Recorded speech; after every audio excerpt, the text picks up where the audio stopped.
Hello everybody. Now in today's video I'm going to be showing you how you can register PointerFocus for free. Now this is a popular code commonly used by the internet. I'll have it put down in the description below. But if you didn't know, PointerFocus is a little program, and it gives you like a mouse cursor with a yellow sort of thing around it and a little red thing when you click. It's good for shooting YouTube tutorial videos because you can actually see where the mouse is. But yeah, so the code's here. I'll have that in the description. But what we're going to do is going to click register. I've already got this copied in my clipboard. We'll just click paste code. And we're going to click register. So as you can see, once we've done that, we actually don't have to, I can even click magnifier. There is no little register icon here.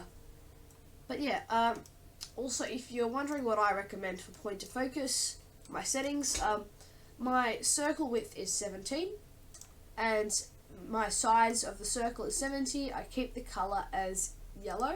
You can also do right click, which is blue for the ring, and left click, which is red.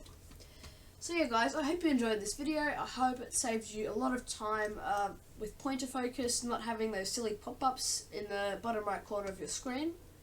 And yeah, so I'll see you in the next video.